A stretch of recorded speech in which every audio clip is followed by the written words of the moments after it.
Holy crap, I go from Farron's amazing episode straight into Arknights episode 2, and my gosh, what an absolutely gut-wrenching episode. This episode had me like so worked up.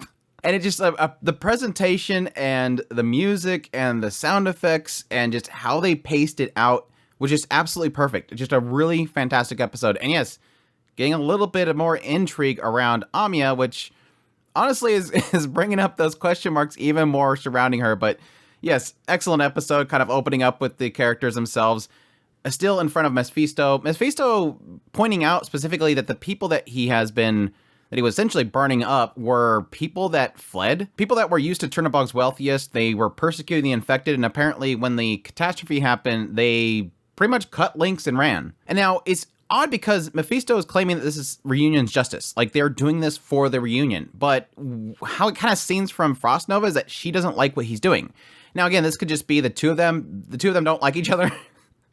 Mephisto's like, yeah, most people don't like me. And like, Mephisto kind of gives this indication that nobody likes him, and he doesn't seem to care about that. Like, even W's doesn't seem to like him.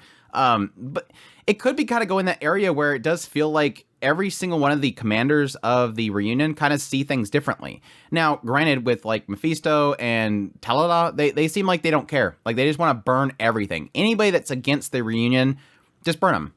But it does seem like, at least from this perspective, Frost Nova seems to not like what Mephisto's doing, which can kind of open the door to the idea that Frost Nova is savable.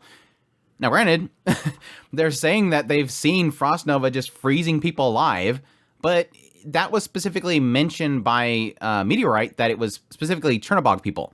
Now, so it could be an idea that, yes, Frost Nova is killing people, but it's certain people, like it's the bad people. I don't know. It does seem like there's a clear distinction between what Mefisto believes is justice and what Frost Nova thinks is justice. To the point where, again, Mefisto is burning alive all these people, presumably because, again, they don't want to show any of it, which is annoying. But at least this grand spectacle of what he is doing bugs Frost Nova. And so Frost Nova doesn't seem to like Mefisto. So it was almost like this point where Amiya and Frostleaf are like in the middle, and the two of them just don't like each other. So it's like, we're going to go over here while you guys figure out your dispute. But again, it is interesting to kind of see that not everybody on the Reunion's side is cut and dry. They don't all seem to have the same perspective on how they handle the situation. It's similar to the other side of the whole situation, the people that are against the Reunion. Each one of them sort of sees the whole situation differently. Like Rhodes Island, they want to save a lot of the people in the Reunion. Now, yeah, they're going to get revenge. They're going to attack those that don't respect life. But at the same time, if the person is willing to get themselves up, again, we've seen it plenty of times where they knock down the Reunion, they cuff them up, but they don't kill them. They don't want to kill them. Amiya and her people honestly do see that the Reunion are just the infected that feel like society has rejected them enough that they had to strike out. But yes, we get more Jessica being hurt as they finally flee. They get somewhere, and we see Jessica's still like not doing good, and more painful cute cat girl being very upset. But what in the world is this scene? I'm glad that at least the doctor kind of said, Amiya, what the hell did you do? Because I was sitting there going, please somebody ask, what is she doing? Apparently Amiya has the ability to feel other people's pain, and it kind of indicated this idea that she was using some sort of power to alter Jessica's mind. It showed the kind of her usual art's power kind of going towards Jessica's head. And then eventually, at some point, Jessica's just like, oh, Amiya, hey everybody, sorry about that. It was almost like she was so caught up in terror, so caught up in sadness and pain, that she wasn't thinking rationally, or she wasn't able to think at all. And it kind of implies this idea that Amiya at first was feeling that pain, but then either she took it into herself or she just erased it in some way, or at least gave her a quick shock or something to fix it. I don't know. Again, hopefully that they'll answer it, because obviously doctors didn't know what the hell she just did, and so hopefully eventually they'll kind of answer that. But the key thing here is Amiya tells the doctor, don't tell Katsit. She doesn't want the doctor, she doesn't want Cal to know what she essentially did, that this is some other ability that she has. And again, we're already getting this perspective from when Doctor spoke with Kaltsit, that she said that she sent the doctor to take care of Amiya. So Kaltsit knows something about Amiya's power. So it kind of turns one of those things where Katsuit knows something about Amiya's power, wants the doctor to keep an eye on her, check her rings, make sure they don't break or anything like that, and implying this idea that Amiya has some sort of power that she may not even know herself. At the same time, it seems like Amiya is discovering things about her powers that she doesn't want Katsuit to know. So that is very, very curious. It's kind of like the two sides are keeping secrets from each other, even though both sides are concerned for the other person. And it's kind of interesting in that regard. But yeah, hopefully eventually we find out more about that. But again, this episode seemed to be kind of implying a lot of stuff around Amiya that I'm very intrigued by. Because yes, as they're fleeing, they eventually go into this open road area. Frost Nova shows up, blocks off their paths, and during this whole ordeal, I'll explain the whole ordeal there, but in this ordeal, eventually, Frost Nova starts to sing a song.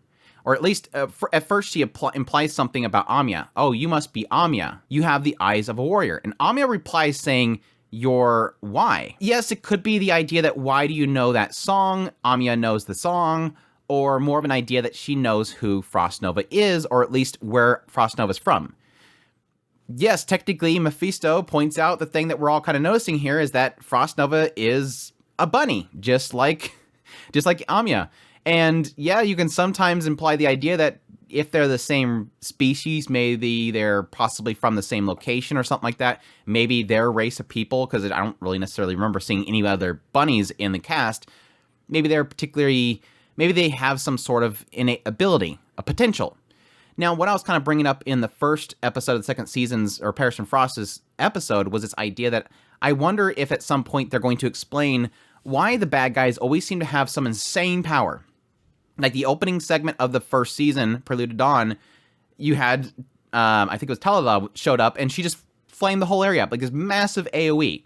And then we have the appearance in this season, starting out with Frost Nova showing up and freezing the entire place. These people have insane power compared to anybody else in the cast. So what makes them so special? What if Amiya is whatever makes them special? Amiya is the same way. And she just hasn't unlocked that. Maybe those rings are keeping that tapped away. Because maybe when they use that full potential, it harms them. It's like opening themselves to Erignium or something like that, and it just makes the spread of the infection worse. That's kind of my assumption there. Maybe this little exchange with Frost Nova is a sign that Amiya is the same or is from the same place as Frost Nova. It's very, very interesting in that regard. But no, this whole segment, it was like a massive gut punch. I'm like, are they going to kill?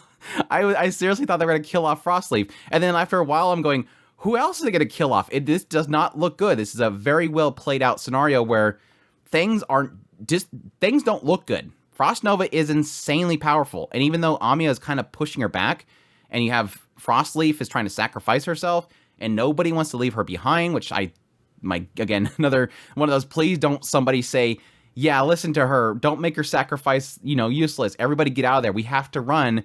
She's doing this for us kind of thing. No, everybody's like, no, we're not leaving her. I like that. I mean, even with Meteorite saying it, and then Amiya saying the same thing, nobody wants to leave anybody behind. Yeah, but yeah, Frostleaf was incredible. I've already loved her design, and then to see how hard she's pushing to protect everybody was super good. But yeah, they started getting into arts incantations. This idea of Frost Nova singing a song and it creating a barrage of spells that go after targets, which was kind of interesting. Again, also seeing Amiya just kind of stepping up to the plate and just using her full potential to kind of hold it all back. But additionally, the Doctor kind of jumping in there and giving everybody sort of a thing to do. I always like whenever the Doctor isn't just standing by going, Amiya, Amiya, Amiya, just doing nothing but saying Amiya and not really jumping in there, but just kind of giving everybody their mission they need to do, really bringing Jessica into the mix, allowing Jessica to get a bit of a bit of a redemption, because honestly, with this whole last scene and her kind of apologizing for not being useful like everybody else is, like Liskarm and Franca, Meteor's like, you have to do better. Yes, because they talk so highly of you. They just wish that you weren't such a scaredy cat. Start crying again. But no, seeing Jessica kind of step up and do some cool stuff was great as well. It was a really cool, like, again, how they portrayed the whole scene was really fantastic, because it really does feel super dire. You have the music ramping up, the vocals was really amazing as well. You have the sound effects hitting, everything feels super grim. The portrayal of the characters and their expressions, seeing how Frostleaf is just kind of frosted. It was really well portrayed. It was a kind of one of those really edge of your seat kind of moments that I really did love. Just stellar, through and through. Loved it to death. But no, Amiya and them eventually get out of there. And interestingly enough, somebody shows up. Somebody that is claiming Frost Nova as being a very problematic child, which is kind of interesting. Seeing that little brief moment of Frost Nova like talking nicely to somebody, so it doesn't seem like she's completely emotionless at all. I don't think they've actually named who Patriot is, because later on, Talada mentions something, the idea of, has Patriot showed up? And Mefisto says that they should be here soon or something like that. I'm wondering if that's Patriot. I don't think that Frost Nova said a name other than father or something like that.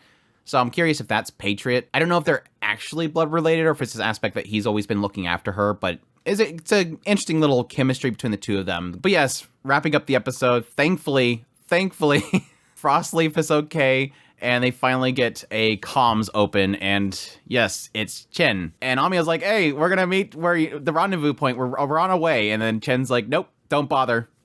Chen's like, yeah, Lungmen's bad. Lungmen's real bad, which is kind of shocking. I mean, we don't really know a time period between the moment that they were fighting Frost Nova and the point in which Frost Nova or Frostleaf regained consciousness.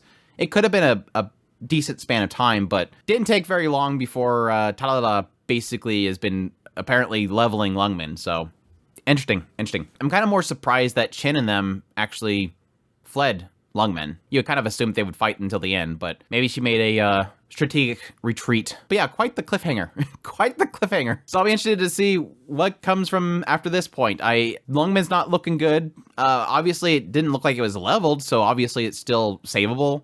So I'm guessing they'll reunite with Chen and all them and make their way back to Lungmen, see if they can reclaim it or something. But yeah, quite the episode. But until the next time, I hope you guys enjoyed this video. As always, if you did, make sure to hit that like button down below, comment, let me know what you thought of the episode, and additionally, let me know to play Arknights. I always like to bait that. Additionally, if you're new to the channel, make sure that subscribe button so you got my content and news reviews, first impressions, top list. If it's anime, it's pretty much here. Additionally, if you want to support the channel more, I have a Patreon link, tips link, super thanks, membership button down below. Greatly appreciate everybody does, and y'all take care.